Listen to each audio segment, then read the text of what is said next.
योगीराज श्रीमंत योगी श्री छत्रपती शिवाजी महाराज की जय। सन्माननीय व्यासपीठ आणि माझ्या प्रिय बालमित्रांनो नमस्कार। थांबा आणि स्वतःला एक प्रश्न विचारा। आज जर इथे शिवाजी महाराज जिवंत असते तर आपल्याकडे बघून अभिमानाने हसले असते की निराश झाले असते? आपण शिवाजी राजांचे मोठमोठ्या घोषणा देतो पण त्यांच्या विचारानुसार जगतो का?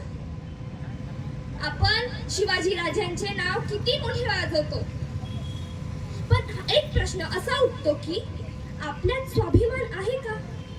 जी 16 वर्षाच्या शिवबाची छातीत पेटली होती ती आपल्यात ती जिद्द आहे का? नाही।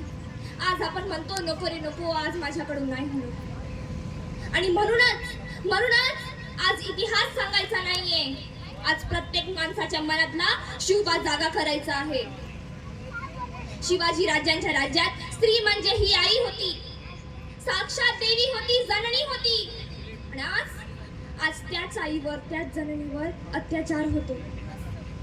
पण जर प्रत्येक तरुणाने शिवरायांसारखी नजर ठेवली ना तर देश बदलायला वेळ लागणार नाही हो।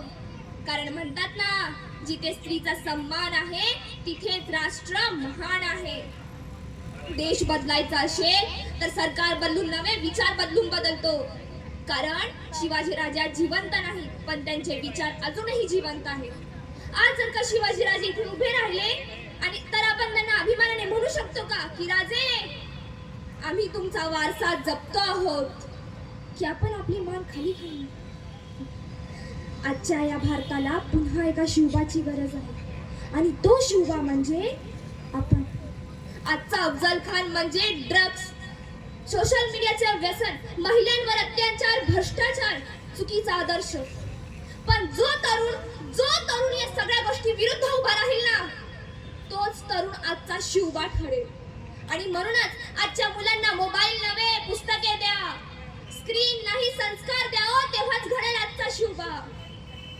जर का आज आपण वाईट गोष्टींना नकार दिला आणि स्वप्नांना हो म्हटलं ना तरच प्रत्येक घरातून एक शिवबा उभा राहील।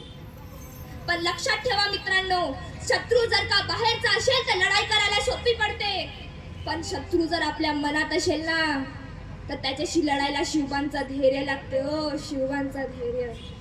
आणि म्हणूनच मी म्हणते ना, इंद्रजीवी जंब बल पांडव सुअंब बल राम जस रंब बल राम श्रीराम पवनबली बाहुबर शंभुरती नाहपर जौ सहस्त्र बाहुपर राम द्विज राज हे दामद्रुम दंड